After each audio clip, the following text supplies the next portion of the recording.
আমি পড়ছি কবি ও লেখক দেবপ্রিয় চাকমার লিখিত বই ব্রিটিশ রেকর্ডে চাকমা জাতি, পৃষ্ঠা 52-53, চতুর্থ অধ্যায়।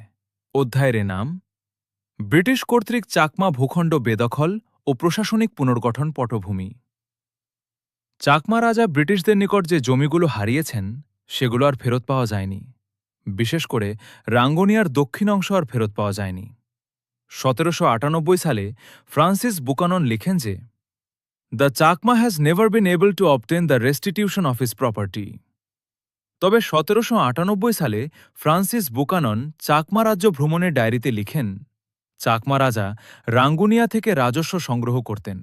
তিনি লিখেছেন, this rivulet Ishamati is too small to admit canoes, but 6 ghurries journey up from its mouth is a residence of Tanbuka, chief of the Chakma nation.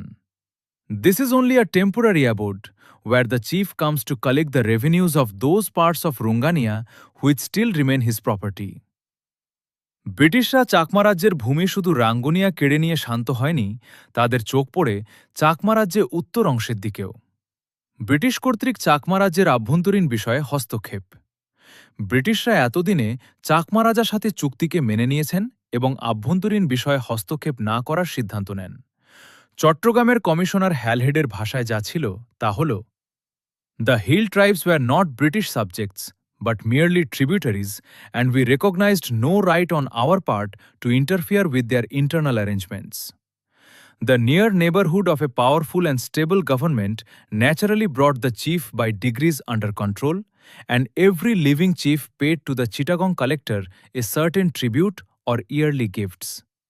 These sums were at first fluctuating in amount, but gradually were brought to specific and fixed limit, eventually taking the shape not as tribute but as revenue to the state. কিন্তু ব্রিটিশরা কথা রাখেননি এবং চাকমা রাজ্যের আভ্যন্তরীণ বিষয়ে হস্তক্ষেপ করতে থাকে। চাকমা ভূখণ্ডে ব্রিটিশ সেনা উপস্থিতি বৃদ্ধি। ব্রিটিশরা চাকমা রাজ্যে সেনা উপস্থিতি বৃদ্ধি করতে থাকেন।